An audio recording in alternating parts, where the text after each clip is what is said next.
Hello and welcome. This is Mary Magnuson, and I'd like to welcome you to today's webinar, Census 2020, The Count Starts Now.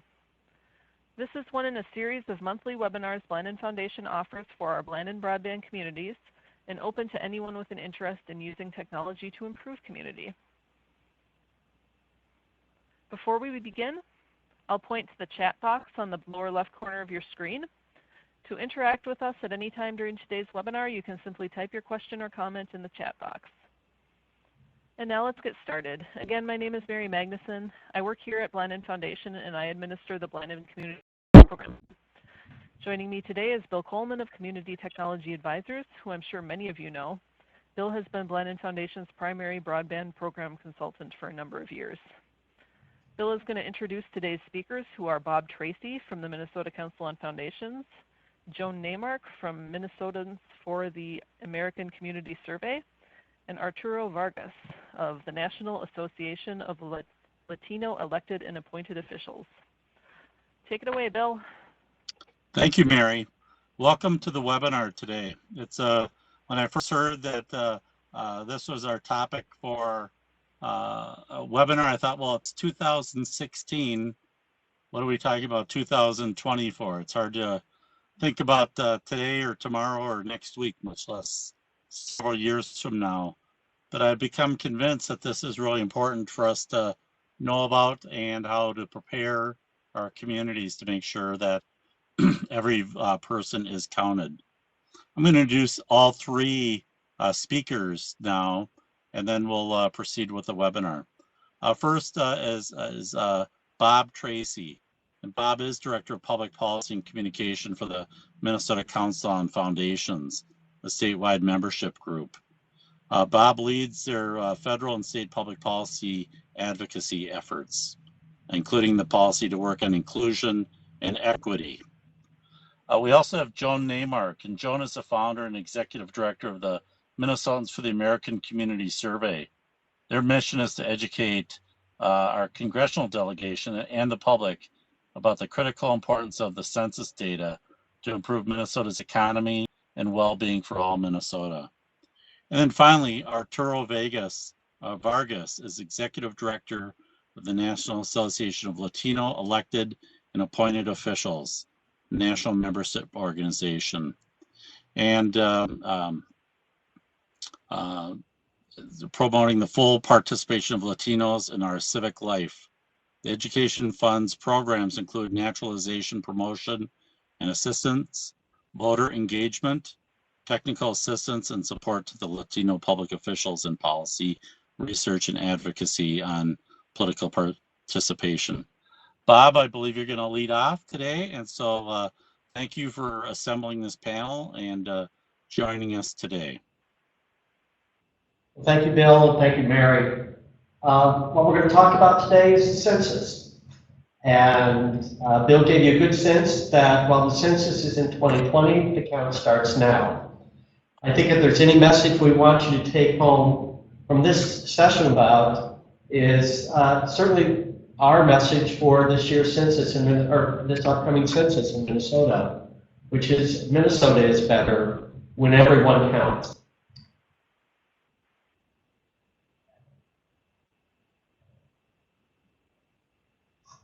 Mary?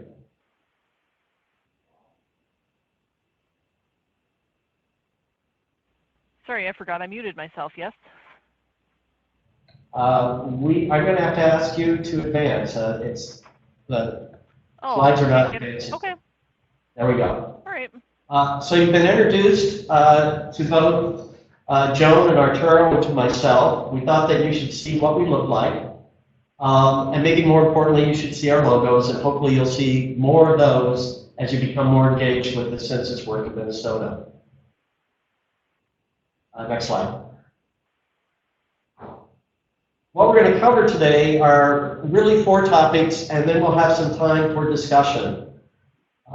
You're going to hear this from a couple of different perspectives, but the importance of the census and the acronym you're going to see here, ACS, the American Community Survey. Joan is going to go into some detail about how the census works, so you have some good background, and also what's changing. And both Joan and I are going to give you a sense of how you can get involved to help prepare Minnesota for the 2020 census. And then Arturo is going to talk a little bit about how do we get all of this to work and how do we make sure we get it right. Recapping some of what we're going to be sharing with you about why the census is so important and why we need to be involved now to advocate and organize to have an effective 2020 census. So here we go, talking about the importance of the census and the ACS. And this is just going to take a moment here. First of all, the census is something that is required in our Constitution. It's one of the few things that the Constitution says we absolutely have to do, but what you should take home from that requirement is to understand it's also one of the largest mobilizations of the federal government outside of going to war. So it's not only important, but it is a huge undertaking. That's part of the reason why we're talking with you now about the 2020 census. But I want to give you a sense of why an organization like, back one slide please, why an organization like Minnesota Council on Foundations is interested in the census. And this is a rationale that may resonate with your community and your organization as well. We are very committed to promoting, as a strategy for creating prosperity for all Minnesotans, inclusion and equity. And inclusion and equity in terms of the census means promoting full participation in the decennial census, as well as the American Community Survey. We need the full participation to ensure fair representation, to ensure that we have allocation of resources through the federal government, as well as state and local resources, to ensure that we have the sort of data that we rely upon as a community to support our planning, to support community engagement efforts, and to support our economic development. Full participation is what's critical in the census. Next slide. So full participation, going from left to right here, means making sure that people have power. Sometimes power is a scary word for us to put out there, but it's something that we all have, and it's only through the census and the enumeration process that follows that we are all represented in the process and the structure of our government. It's also the way we allocate dollars, particularly federal dollars, but also some state and local dollars. So, and those are the dollars that are critical to help us advance inclusion and equity in Minnesota. It helps us close the gaps, the opportunity gaps experienced by individuals, and also the opportunity gaps that are experienced by broad communities, including many communities in greater Minnesota. The third reason we need to be engaged with the census is because it helps us participate in small d democracy. In this case, I'm using the example of Minnesota Compass. That may be a data service that many of you rely upon to get vital information that helps you with community planning, that helps you pull people in your communities together for conversation, and gives us the sort of data we need to measure the impact of the work that we're doing in our communities. Without this data, we can't make smart decisions as communities. And finally, on the far right, the indicator there, everyone in Minnesota is probably going to notice the Target logo, but that's there to symbolize the importance of the census data for supporting economic development and jobs development. Businesses in Minnesota cannot make money without this data. Many of you are probably involved with community development organizations in your regions or in your communities.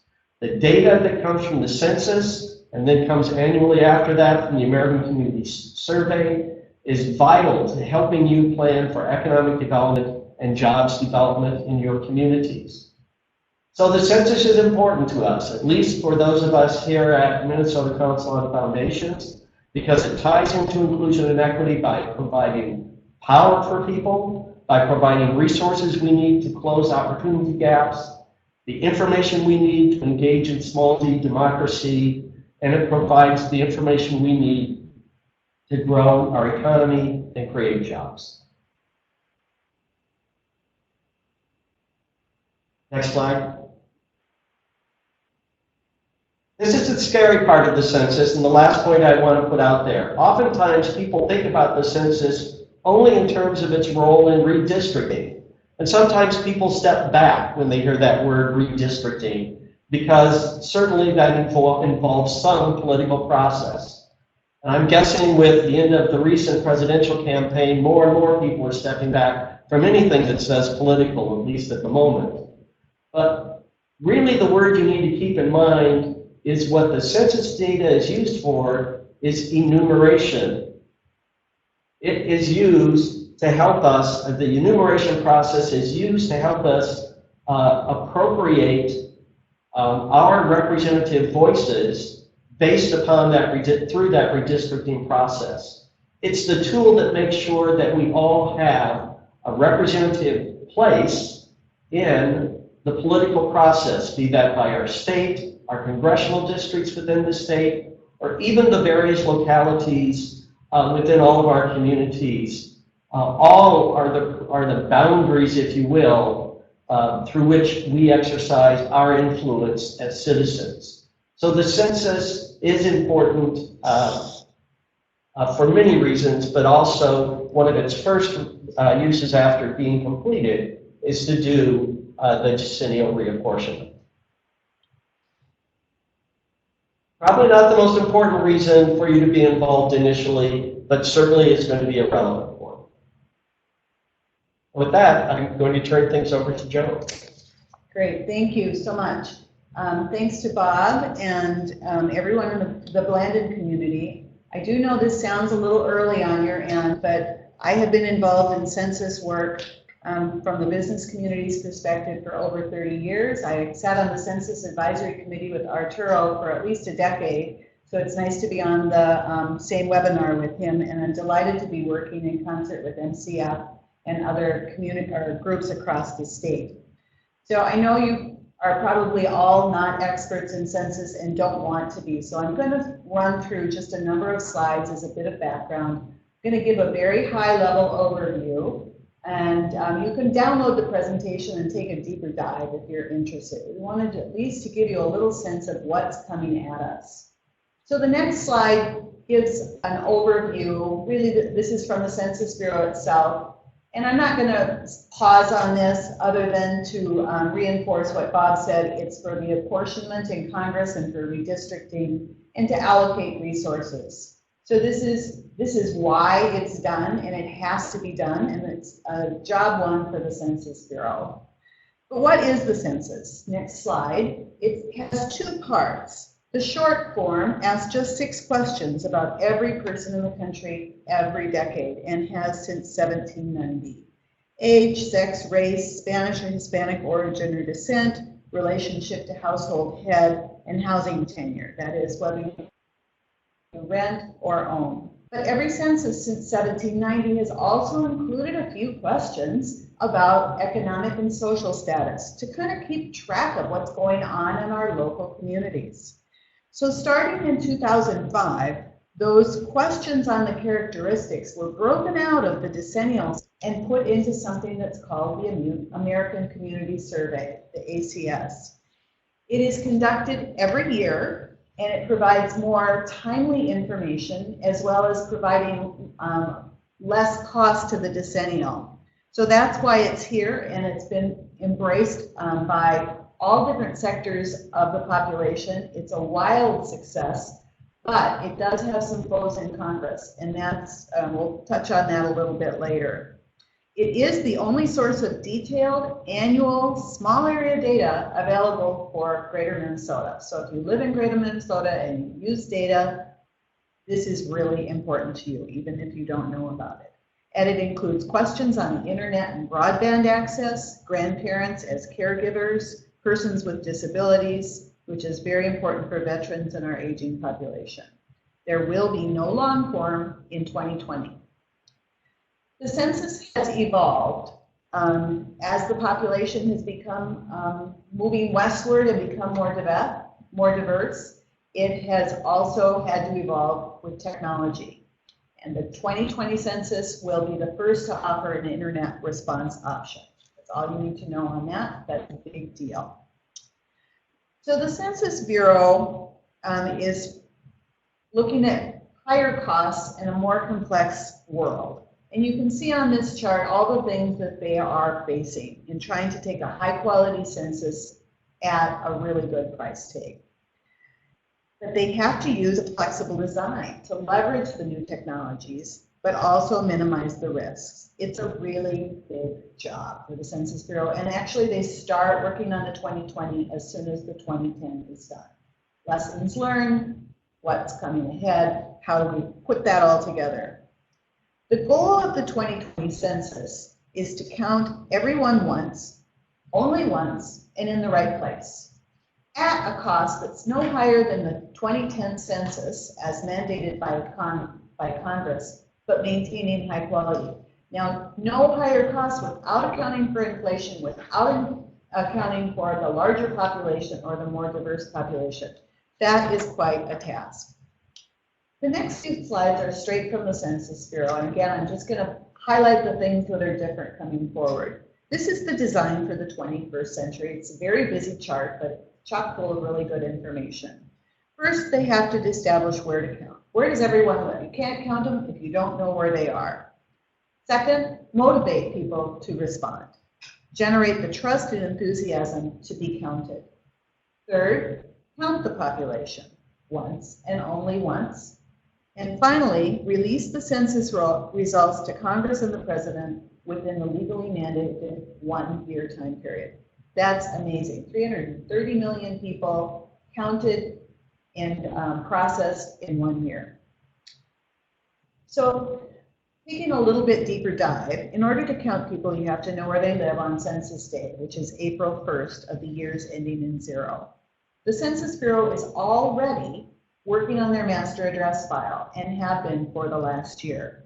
They're using continuous research and updates from the Postal Service and private resources, aerial photography, and using very important local expertise. And some of you may actually be engaged with that if you're part of a local government. This is incredibly important for rural address lists. Next, motivating people to respond. Early responses, next slide. Early responses produces lower costs and the best quality data, and that's really incredibly important. In 2020, for the first time, there will be multiple new ways to respond. Nearly 50% are expected to respond by the internet, but people will also be able to respond by phone or on a mobile device. What was that again, Joe?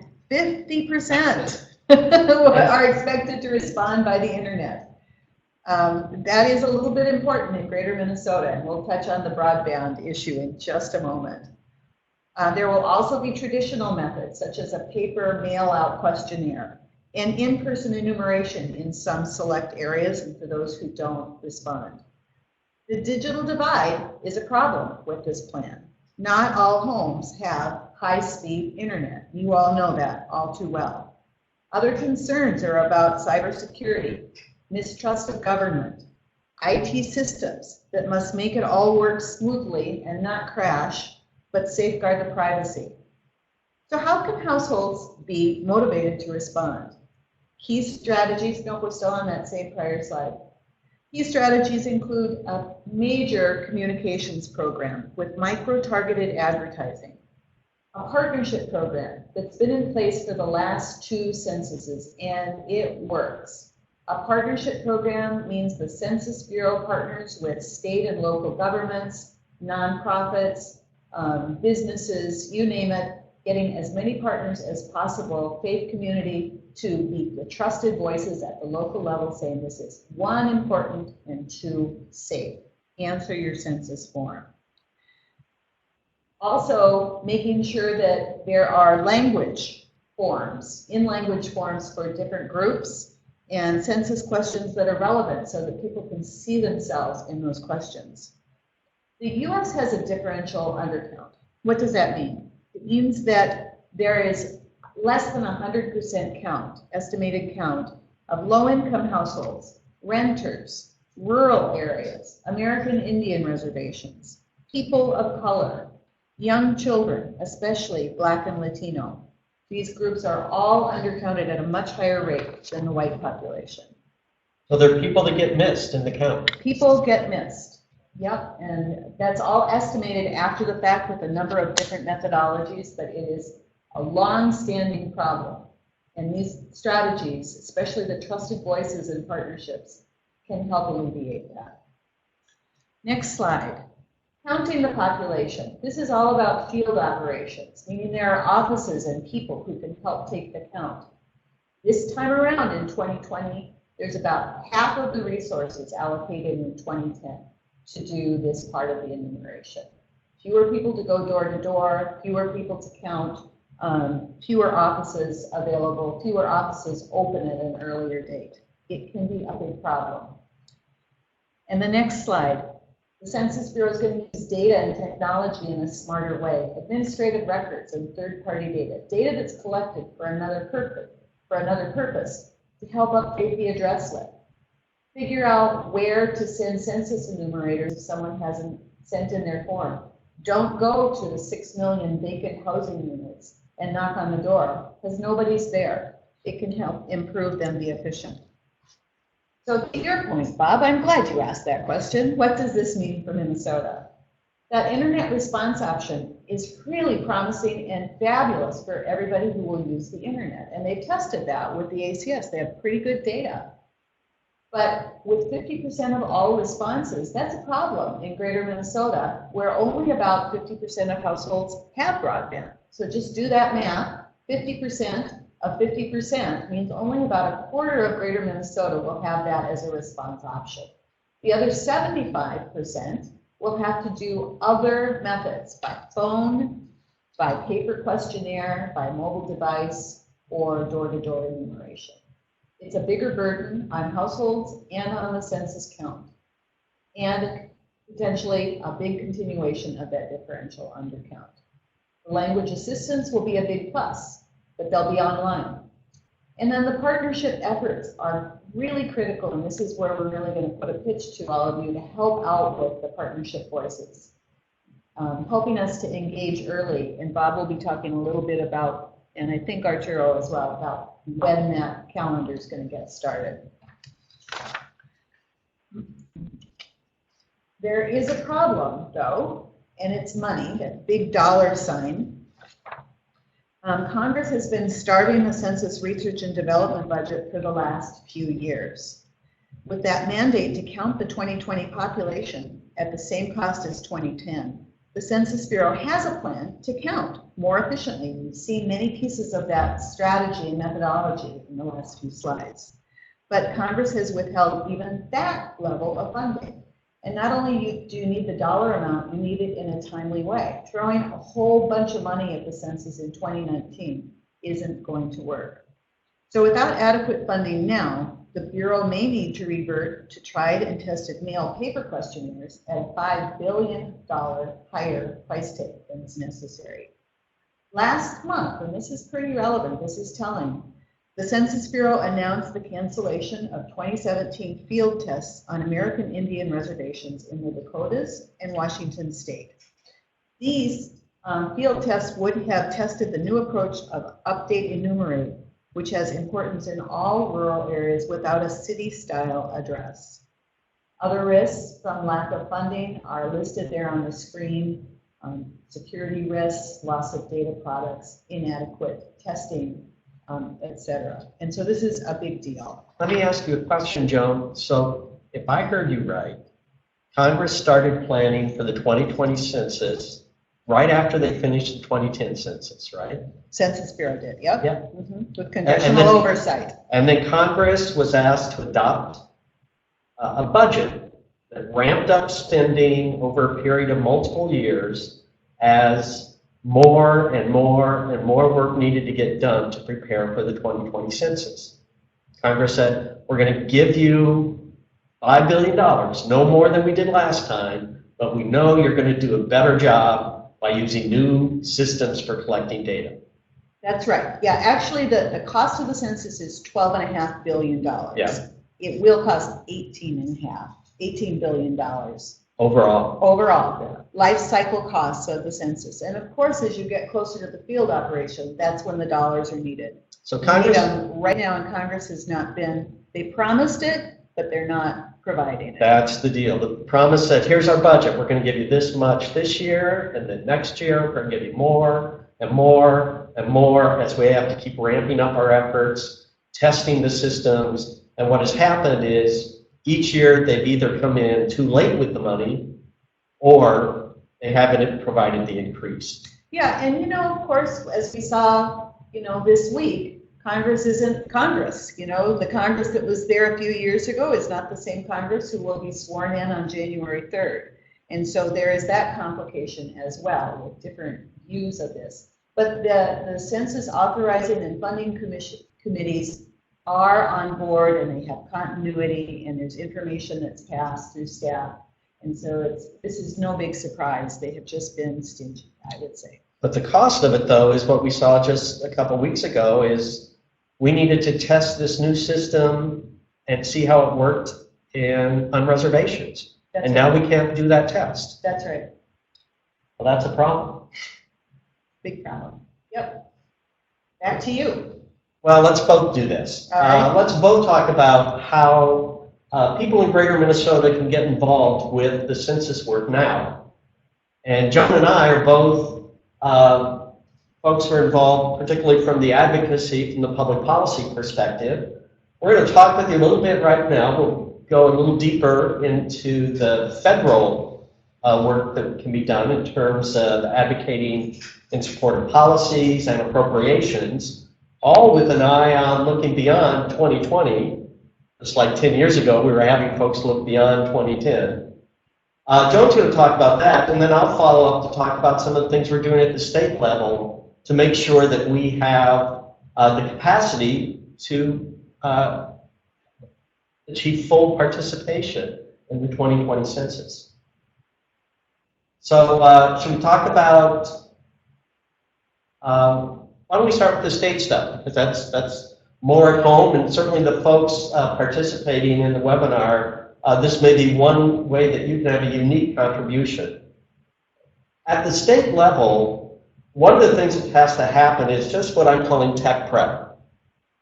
Joan talked about all of the agencies and the various partners, public and private, that they need to work with just to get that address list together, so that we're making the request to all of the right people. Well, that involves the state's Department of Administration, and particularly the state demographer. Our state demographer needs to organize state agencies, localities, as well as other public and private partners to get the address list together to share with the Census Bureau so that they can actually deploy the count in 2020. So you can imagine that requires ramping up state staff. And the requirement to do that is now, 4 years out, to start that process so that list is ready.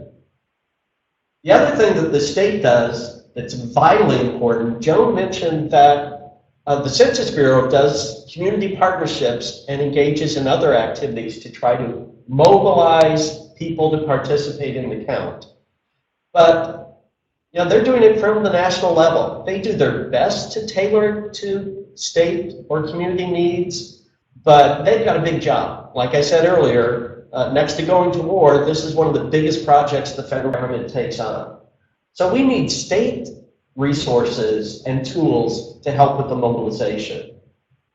Particularly, we need a state plan that develops a strategy for talking about the census and encouraging people to participate that reflects the uniqueness of Minnesota communities, as well as the uniqueness of the many different populations that now are part of our state, and the many languages that they speak, and the many messages that are uniquely tailored to their cultural interest and to address some of their concerns about the safety of the data and security and comfort communicating this data with the federal government. So the other thing we're working for at the state level is to get the dollars to develop that state communication plan, and then the dollars to implement that plan. Joan said that there are some federal dollars available to create these partnerships to get nonprofits, businesses, other community-connected groups to help us be the trusted communicators to get people involved. But we need to have state dollars to make sure that we're reaching every corner of the state. We know that this is going to be a big issue, especially as we go to the technology-based collection, but it's also always been a big issue, particularly in greater Minnesota, as we have more isolated communities, and we also have the same diversity that the rest of that we see in the metro area, but fewer resources to help connect with these communities. Those are the things we're going to be working on at the state level. The real focus is on mobilizing. The work that we're doing to organize this is going to be advocacy at the state capitol, and I just summarized for you the things we're looking for, the tech prep, and then the communication and implementation dollars to help us engage people. But to make this work, we also need to organize the community. The census asks each state to create their own complete count community committees, but we feel that we need a community informed process, and that organizing of community has to happen now. We can't wait for the federal schedule to get that going. And I'm here because to make all of this happen, sure, we're going to have the federal dollars, we're going to hope to have some state dollars, but we're also going to need the flexibility of philanthropic dollars to make sure that we can really mobilize all Minnesota communities for full participation. I'm not going to go into a lot of detail about this, but what Minnesota Council on Foundations is doing is we've pulled together the Census Mobilization Partnership. Those community-based groups, businesses, local government groups, and other key partners that would probably constitute the Complete Count Committee when that's organized, but we want to pull them together now so that we're starting to put our plan in place. That group is going to help us advocate for the state dollars we need. They're going to help our state demographer plan for mobilization, and we expect this group will also be involved with deploying any dollars that are provided by private philanthropy. But probably most importantly is this circle that surrounds all of this work, and that's Minnesotans for the American Community Survey. Statewide network of groups like those, like you who are on the phone today, who are participating in the webinar, who are going to help us in that broad-based community engagement and advocacy effort. So that's the plan for our state. Joan, do you want to talk a little bit about what we have to be doing at the same time at the federal level? Yeah, thanks so much. Yeah, this is a big task, and all of us need to be part of it. I'm so pleased to have everyone's help as we think forward what will work in Minnesota. As Bob mentioned, there are both federal and state and local things that we can be doing.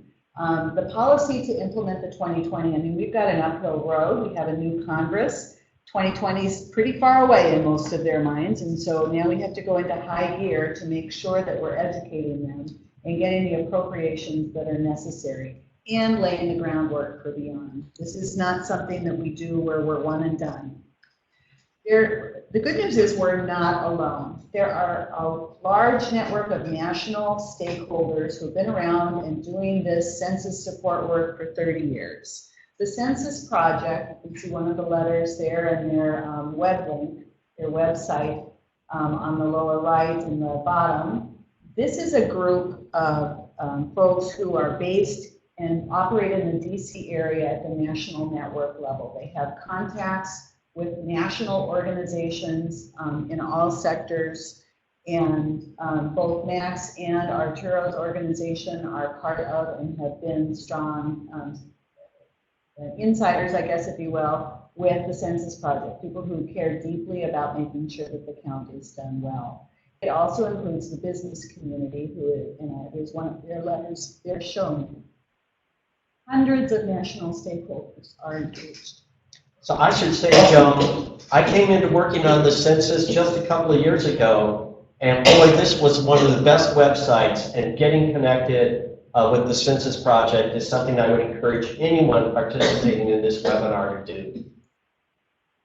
But I was brought into this by getting to know what Max was all about. We're unique in Minnesota, having a resource such as Minnesotans for the American Community Survey. Through Max, we have managed to educate all 10 of the members of the Minnesota congressional delegation. In fact, when I go to DC to talk about charitable giving and philanthropy, and I always talk about the census and the American Community Survey when I meet with our members of Congress, they tell us that they feel they are the best educated state delegation in Congress, and it all has to do with the work of Minnesotans for the American Community Survey.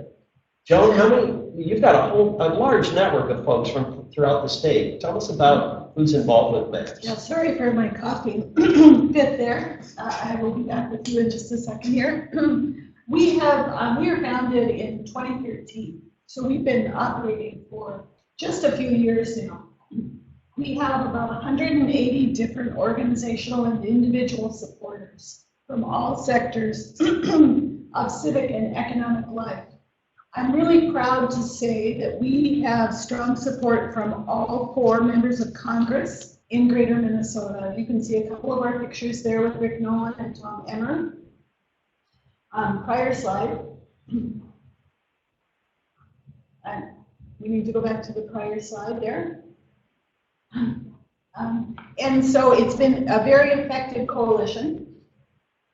And we have folks who come to these meetings with us, as you can see, and it's been effectively very useful. No one is against census data, and I think the thing that's unusual about it is that when we go together to a congressional office meeting and people are sitting around the table and they say, gosh, I'm not usually sitting with people from your organization sitting here. It's that diverse stakeholders.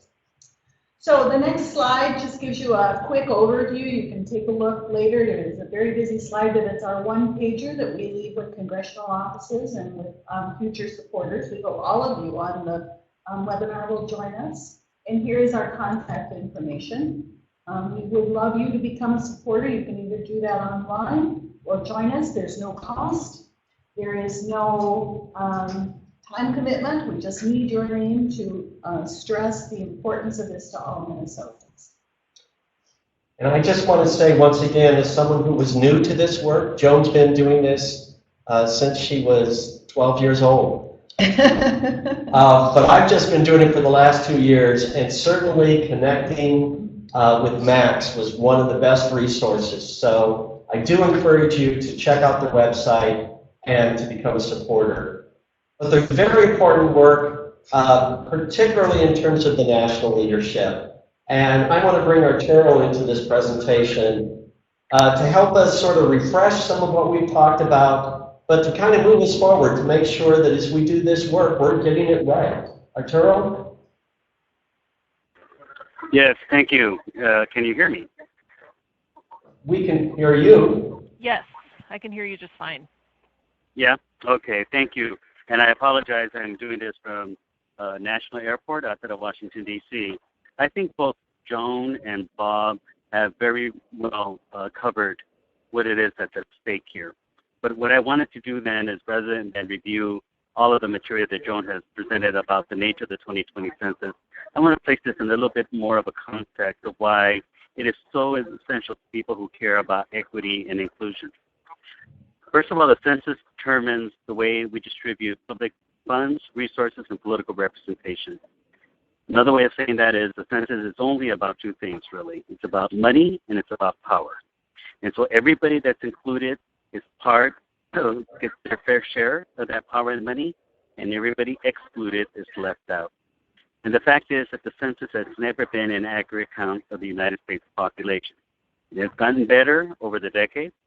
And in fact, the 2010 census, the Bureau reports that it was nearly a accurate count of the full population, but that was taking into account everybody who was counted more than once compared to people who were not counted at all. When you consider the people who were not counted at all, which we refer to the differential undercount, it's the populations that we care most about who are most vulnerable in society who are left out of the census. Children, 0 to 4, 1 million children of that age group were left out of the 2010 census. Latinos, African Americans, immigrants, people whose first language is not English, people who live in poverty, rural populations, all are not included in the census to their full numbers, which is why an accurate census is so important for us to begin working on now. And when I say that the census is here, there are 3 important dates to keep in mind as we approach the 2020 census. Number 1, by April 1st, 2017, in just a few 4 months, the Census Bureau must report what are the topics that will be asked in the census. Number 2, on April 1st, 2018, the Census Bureau needs to report to Congress exactly what the questions will be that will be asked in the census. And then number 3, by December 31st, 2020, the Census Bureau must report its final count of the U.S. population to Congress to then reapportion the U.S. House of Representatives. So in many respects, in fact, the census is here. As Joan covered, it will be a dramatically different census that has implications for how these populations are counted.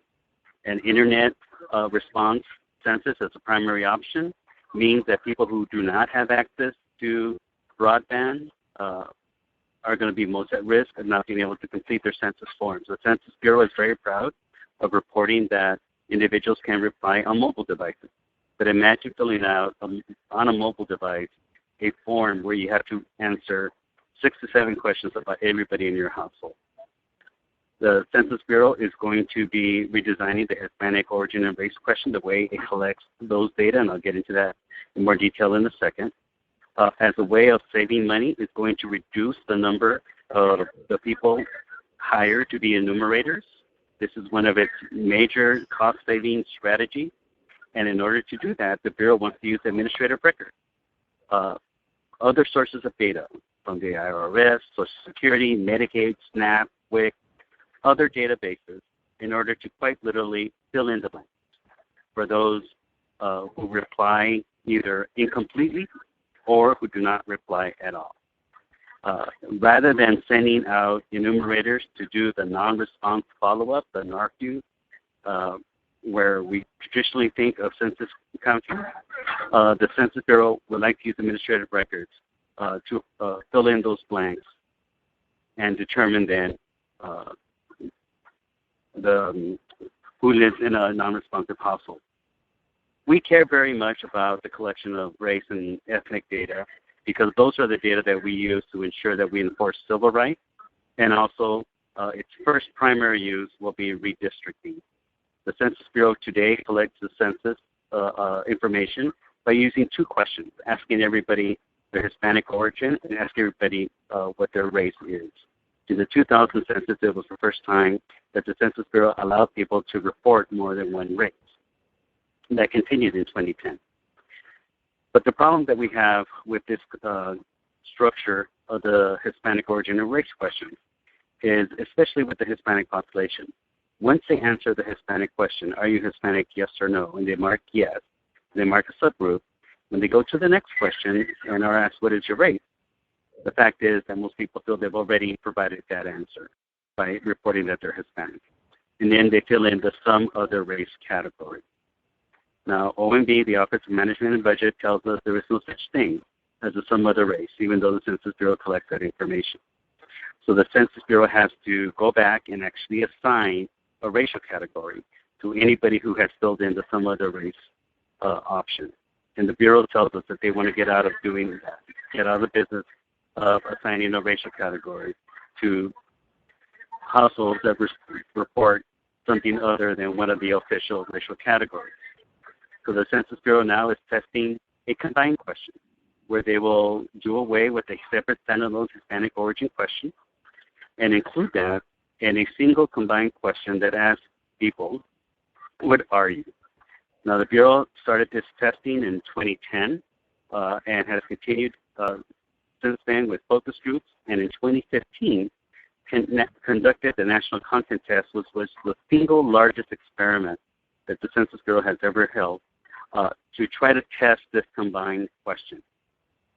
Based on the initial research from the 2010 content test, the Census Bureau staff is recommending to the Census Bureau director that this combined question that you see here on the screen be used for the 2020 census. And it will be used in the 2018 census, test census that will be held in order to, no, and I just lost internet, I'm sorry. That will be used in order to have people report the racial and ethnic categories. Next slide, please.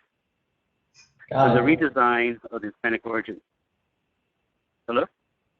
Yes, we're good. I'm tracking with Okay, you. the next slide. All right, thank you. The next slide, redesign of the question, national content test.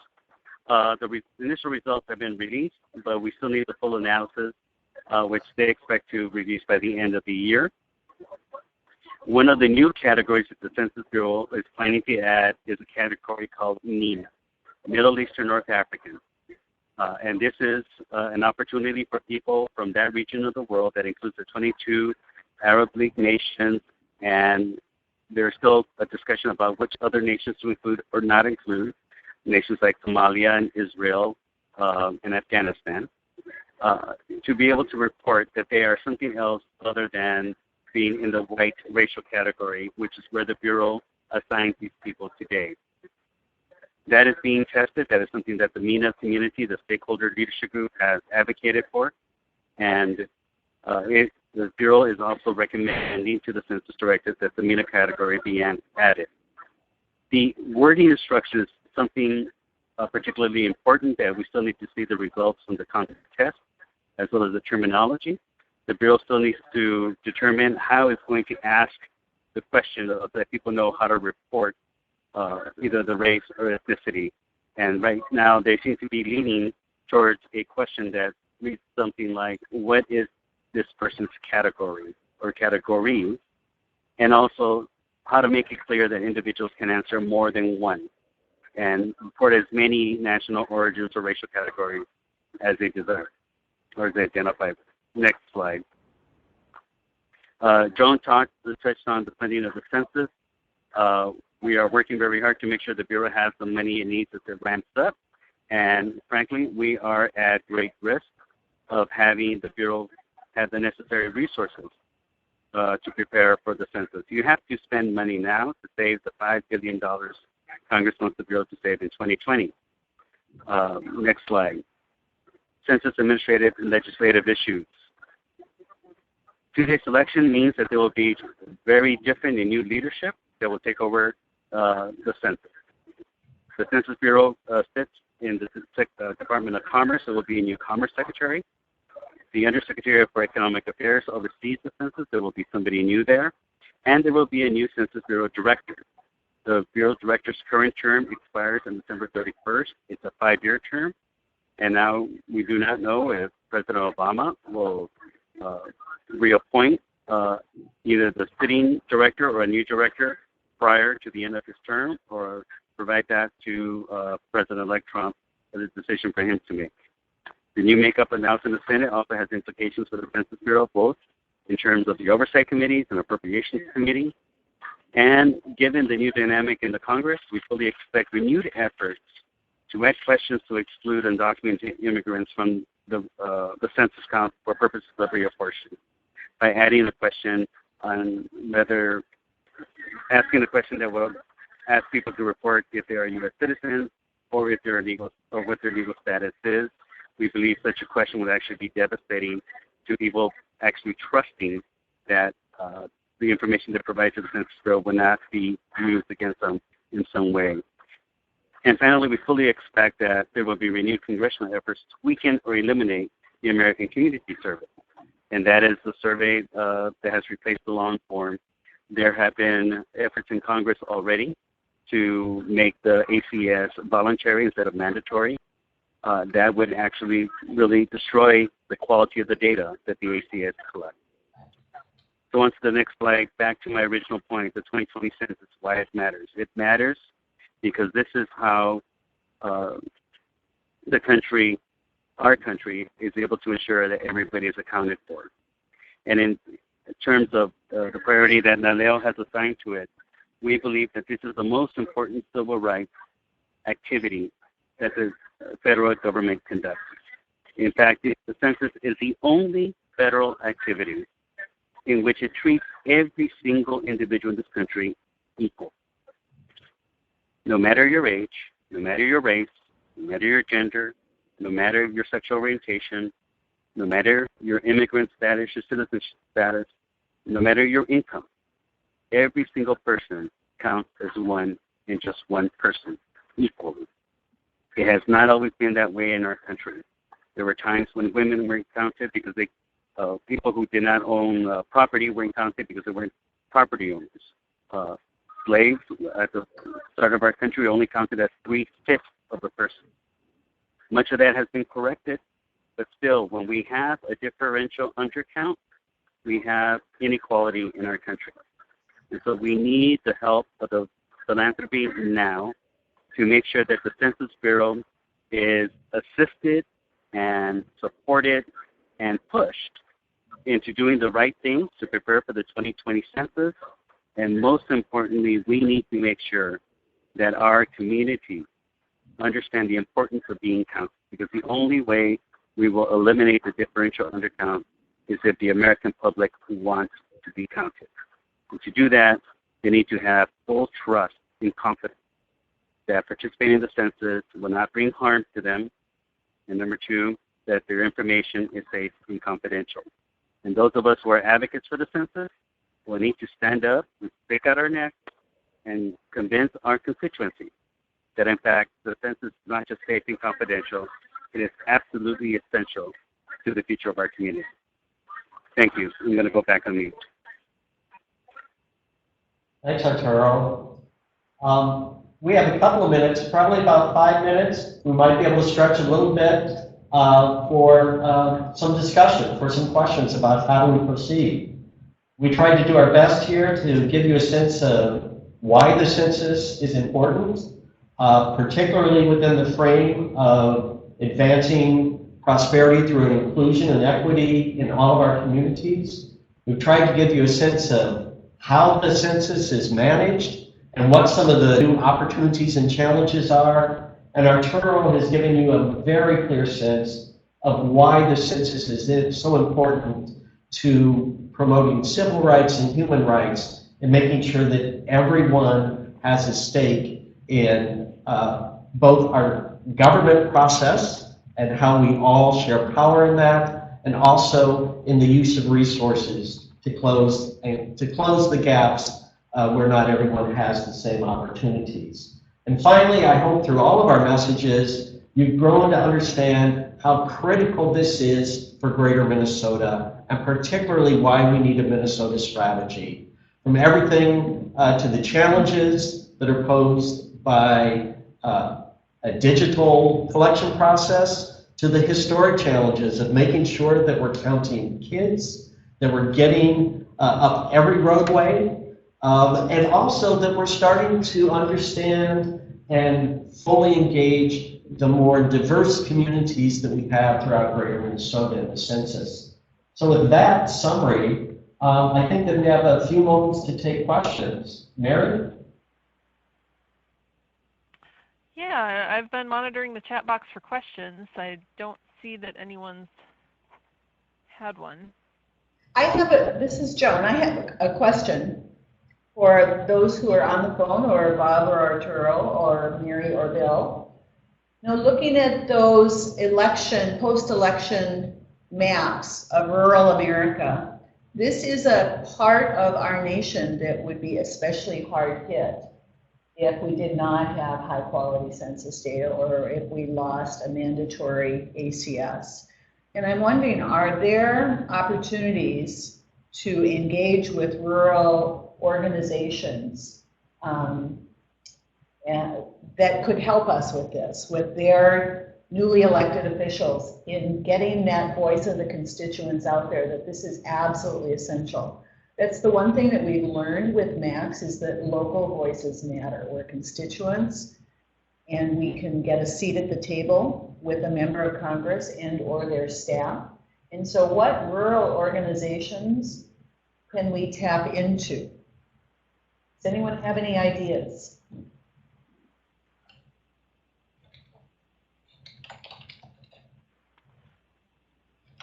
Maybe I'll throw that back to Blandin.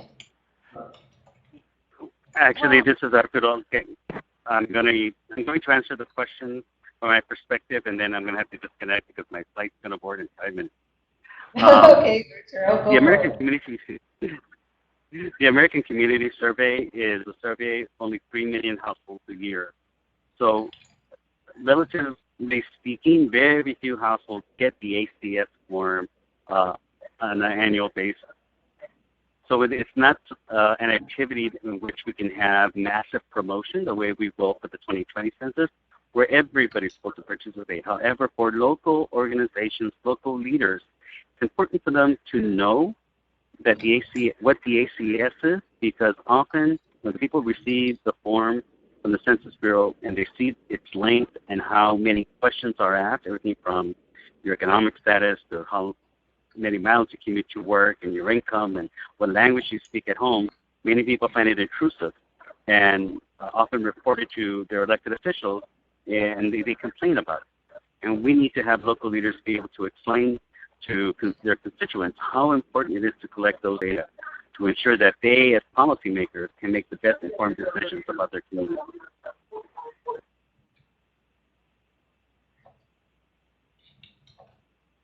Yep, that's right. Yep, and the Census Bureau, because of budget reasons, has had to cut back in their ACS data. I've heard from many across Minnesota that the 3-year data products were the best compromise between the 1-year data, which was for larger population counties and cities, and then having to wait for the 5-year data. 5-year data means that you have to wait over a 5-year collection period before the data can get published and is useful, and so that's less helpful. But Arturo, you probably don't know this, but we here in Minnesota have among the highest ACS response rates in the nation. In fact, it's a little ironic that Tom Emmer's district has the 2nd highest rate, formerly Michelle Bachmann's district, and Eric Paulson's district has the #1 response rate in the nation. So we've got something good going here, and we're able to counter those perceptions that people find this intrusive when we have such a strong response. Are there other questions? I think I see things being typed in here. Right. Well, that's fantastic. And I would say that is the kind of foundation that is going to help Minnesota through this radically different census that moves from a paper method to an internet response, a phone response, where people, do not have access to broadband and digital access are going to be at greater risk. And just one thing I will add from the perspective of growing up in an immigrant family, oftentimes a child who is bilingual has been asked by the parent to be the interpreter when they engage with government agencies. Our fear at NALEO has been that in the move to an online response mode for the census, that the adults in the household will turn over the responsibility to filling out a online form to the child in the household, because the child will probably be much more savvy of dealing with technology than the adult. And that's something that we've asked the Census Bureau to consider as it plans for the census. I'd like to thank you for the opportunity to be part of this webinar. I need to disconnect now and look forward to working with all of you as we work towards a complete count in 2020. Thank you, Arturo. Before we wrap up here, we do have one question. Will something like, Joan, I don't know if you know this, but will something like Google Translator be something that folks can use to translate what's in the census? That's a really good question, Bob. As you know, I'm working on my Italian language learning, and Google Translate is notoriously pretty bad at getting things culturally correct. And I know I've heard that from the Census Bureau as well, that they're very sensitive to mistakes that have been made in the past where they have done a literal translation and it turns into something really bad in the native language. So they are working very hard to make sure they have cultural translations in many, many different languages. So that's part of their professional testing and administration of the census language questionnaires. And the beauty is that with an internet support, they can actually do more language guides than they did in the past. They were limited to maybe 6 or 7 languages that they would try to guess where to mail out when it was a mail out census. And so this time around, I think the census online forms will be a boon to them. And I also see someone saying. Well, I wanted to point out though that is part of the reason though why we are doing the targeted state effort. That's right. So Which languages? Why we're doing that advocacy to get a state communications plan and strategy so that we can really have the tools we need to reach the unique populations here in Minnesota. We can probably take one more question, I'm guessing, but let's see, I'm just noticing that someone is saying that any entity that relies on census information for potential funding opportunities should be a willing partner. Well, that's your world. Well, you kind of stole that one for me. I thought that as we wrapped up here, and as we thank Arturo, and I thank you for your participation in this. We thank Blandin for hosting this, but Brendan Iberg's comment is probably one of the best illustrations we can put out there to wrap up this webinar.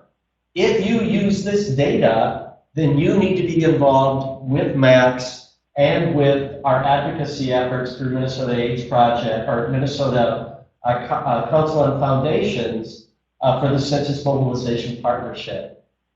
And we use the data in so many ways. We use the data to make sure that people have power. We use the data to make sure that we allocate dollars correctly, federal dollars, state dollars, even local dollars. We use the data to make good decisions.